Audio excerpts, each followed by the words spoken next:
Sejam todos bem-vindos à nossa aula. Professora Maria Isabel Ferreira de Oliveira, nono ano A, nono ano B. Nossos temas: desigualdades tecnológicas, fome, consumo energético, concentração de riquezas, desastres, transformações nas técnicas de produção. É a aula 4 do quarto bimestre. Primeira habilidade: debater as origens e consequências dos problemas da desigualdade social, da fome e da pobreza na sociedade urbana industrial, considerando a concentração de renda dos meios de produção, de acesso aos recursos naturais e da segregação socioespacial em diferentes regiões do mundo. E afinal, o que é desigualdade social? É a distância que separa as classes sociais mais ricas das mais pobres. Esse é um problema enfrentado em larga escala no Brasil e no mundo. O termo desigualdade social é um conceito sociológico e econômico que designa a diferença existente entre as classes sociais. Então, é o pobre, o rico, mais ou menos, classe média, classe baixa e classe alta.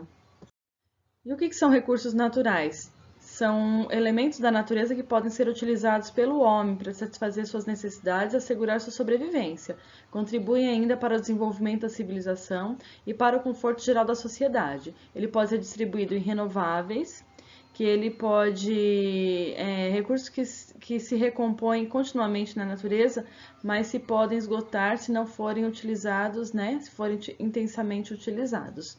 Não renováveis, que não se repõem na natureza na mesma velocidade em que são consumidos. Recicláveis, todos os recursos que são passíveis de reaproveitamento. E os não recicláveis, aqueles que após a utilização não pode ser utilizado novamente. Essa imagem ela é bem didática para explicar o que é essa desigualdade. Então, tem um moço com um copo bem grandão e várias outras pessoas repartindo o canudinho com um copo menor. Então, isso é uma desigualdade. E a fome? A gente ainda tem países que passam fome, tá? Quanto mais vermelhinho a gente tem uma maior quantidade de pessoas que passam fome. Quanto mais clarinho, a menor quantidade de pessoas que passam fome. E a desigualdade na distribuição do consumo energético? Então, tem países que consomem maior quantidade de energia e países que consomem menor quantidade de energia. Entre os que mais consomem estão Estados Unidos, o Canadá, os países da Europa, Austrália, Japão, Rússia, Nova Zelândia, país do Golfo Pérsico, que é, por exemplo, Arábia Saudita, Emirados Árabes Unidos. E os que menos consomem são a maioria dos países africanos, países do Sul e Sudeste Asiático, a Turquia, o Líbano, a Síria, tá? O slide anterior falava do excesso de consumo de energia, tá? Tem a ver com meios de produção e também tem a ver com consumo, tá? Consumo de comprar as coisas, de ter muita televisão, de ter muito equipamento eletrônico, de ter muito automóvel, tá? Sobre concentração de riqueza. O Brasil, se você olhar nesse gráfico, é um dos países que mais concentram riqueza. Concentração de riqueza é, por exemplo, um determinado cidadão tem muito dinheiro e muita gente tem pouco dinheiro. Então, isso chama-se concentração de renda. Então, se você observar ali o Brasil na situação de concentração de renda, ele é o segundo país no mundo que mais se concentra renda. Então, o Brasil é extremamente desigual, tá? Só perde pro Brasil, só ganha do Brasil o Catar. Então, o Brasil ele tem uma pequena quantidade que tem muito dinheiro e muita gente que tem pouco dinheiro. Então, essa é a realidade brasileira. Próxima habilidade: identificar e analisar as cadeias industriais de inovação e as consequências dos usos de recursos naturais e das diferentes fontes de energia, tais como termoelétrica, hidrelétrica, eólica, nuclear e geotérmica, em diferentes países da Europa, Ásia e Oceania. São gráficos agora e mapas, tá? Então, a gente tem vários consumos aí do que, né? É para o quê? Que essa energia é para eletricidade, é para gerar calor, é o combustível para fazer os carros andarem, as fábricas funcionarem. Então, ela pode ser hídrica, que é da água, eólica, das marés, a força da maré, a geotérmica, que é a força da terra, né, do subsolo da terra, a solar e a biomassa. Então, são os tipos de energia disponíveis e os usos delas. E aí é um ranking de uso da energia, né, no mundo. Então a gente tem uma grande quantidade, maior quantidade de petróleo e derivados, que é uma energia suja.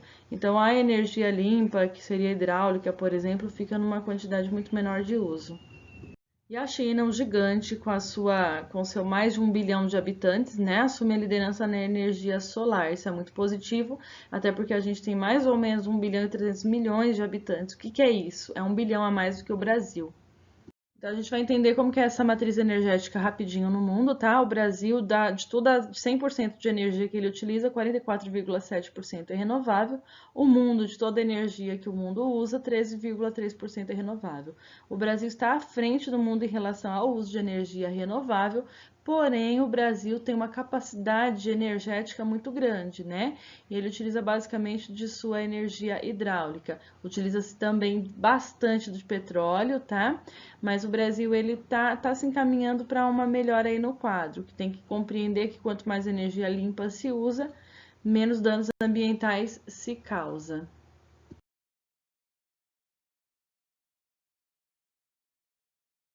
A União Europeia, né, o continente europeu, ele produz basicamente uma grande quantidade de biocombustível e energia nuclear, até porque ele também não tem tantas reservas assim energéticas, então ele vai utilizar bastante energia nuclear, tá bom? Então a gente percebe aí que os grandes países, né, líderes na autogeração de energia solar, então a China, Estados Unidos e Alemanha, tá? América, Ásia e a Europa. A Índia também consome bastante quantidade de energia solar. A Índia também tem mais de 1 bilhão de habitantes, tá? Espanha, Itália, Canadá, França, Ucrânia, Tailândia. Então tem bastante país do hemisfério norte, né? Que utiliza essa energia solar aí. Outra habilidade que a gente tem aí é identificar e analisar mapas temáticos relacionados às ocorrências de desastres socioambientais em diferentes regiões do mundo, em especial Europa, Ásia e Oceania. Os desastres naturais, obviamente, eles são naturais, a natureza que proporciona esse tipo de desastre. Só que a ação humana ela vai intensificar esse tipo de desastre, tá? Então, assim, uma previsão mais ou menos aí de Brasil em relação a esses desastres, o que mais a gente sofre? Basicamente, estiagem seca, que é a maior quantidade, inundação brusca, inundação gradual, tá? Então, esses são os nossos principais desastres, pelo menos aí até 2010. Selecionei alguns acidentes bem graves, né, que tem a ver com a natureza e a ação humana aqui no Brasil. Por exemplo, o acidente Césio 137 em Goiânia, né, que uma criança até morreu de 5 anos, que ela encontrou materiais para tratamento de câncer jogados no lixão. E aí são materiais radioativos, né? Então foi o acidente Césio 137. O vazamento de óleo na Baía de Guanabara em 2000, que foi o rompimento do tubo da Petrobras. Mariana e Brumadinho, né? 2015 e 2019, respectivamente. E no mundo, bomba de Hiroshima na Segunda Guerra Mundial, que foi no Japão, que também teve Hiroshima e Nagasaki. E a Chernobyl, que foi muito grave, com a explosão de um reator nuclear na Ucrânia, na cidade de Chernobyl. Hoje é uma cidade fantasma, com seres vivos que vivem lá ainda, tem vários problemas de má formação e etc. As principais causas dos desastres, que acontece esses desastres, né, é a ação humana basicamente, seria principalmente a despreocupação com o meio ambiente, tipo, tô nem aí pro meio ambiente, então acontece sempre uma porcaria dessa. O desmatamento, né, e as metas econômicas, porque quanto mais se quer ganhar dinheiro, mais se danifica o meio ambiente, mais desastre acontece. É uma relação ali intrínseca, uma relação coletiva. As principais consequências. Aconteceu um problema desse, o que vai acontecer com a gente? Problemas de saúde e problemas sanitários, de poluição, por exemplo. Desestabilização da fauna e flora, então bagunça totalmente a vida animal, a vida vegetal, tá? Deslocação de pessoas, então as pessoas são obrigadas a sair daquele lugar de moradia que elas cresceram, que elas viveram, né? E tem que ir para outro lugar, caçar algum canto, né? Então isso é um problema muito grande. Pessoas desabrigadas, sem casa e o prejuízo econômico, porque é muito caro esse tipo de acidente, né? E eu acho que para vocês aí na memória, Brumadinho e Mariana, acho que foi o que vocês mais se lembram. Então foi uma ação humana, né? Uma ação de empresas que não cuidaram corretamente desses locais e provocaram uma imensa quantidade de mortes e uma imensa quantidade de perdas econômicas. Só que assim, a morte não tem condições. Então isso está na justiça, está em julgamento, né? Infelizmente, a empresa vai ganhar ou esse julgamento vai se estender mais do que se deveria. Rapidamente, nós vamos avaliar criticamente os usos de recursos naturais a partir de diferentes fontes de energia, termoelétrica, hidrelétrica, eólica, nuclear, Geotérmica, analisar os impactos socioambientais decorrentes da utilização de em diferentes países da Europa, Ásia e Oceania e relacionar com as fontes de energia utilizadas no Brasil e as práticas de uso racional de energia. Então, é uma comparação. No PDF aí de vocês vão ter a explicação mais detalhada de fontes alternativas de energia. Então, energia solar, né, que são as energias limpas. Energia solar, energia dos oceanos, energia geotérmica, biocombustíveis, energia solar. E aí vai estar detalhado aí no PDF de vocês, tá? Foi muito difícil buscar dados da Oceania, né?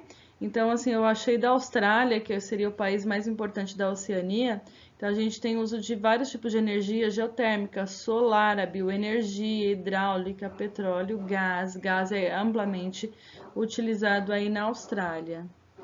E no Brasil, basicamente a nossa energia ela é proporcionada pela hidráulica, energia da água, que são as usinas hidrelétricas. Na verdade, o Brasil tem um grande potencial hidrelétrico e utiliza-se muito desse tipo de energia. O bacana seria dar uma diversificada dessa energia, porque até mesmo uma usina hidrelétrica, por mais limpa que seja a geração dessa energia, causa graves impactos ambientais nas barragens. No PDF que vocês estão recebendo em anexo a esse vídeo, vocês terão 3 habilidades, tá? Que são de revisão. Qualquer dúvida pode entrar em contato e tirar essa dúvida. Então, identificar e analisar fluxos populacionais e de capitais por meio de produção e interpretação de mapas de fluxos, cartogramas, gráficos, tabelas, imagens e textos multimodais.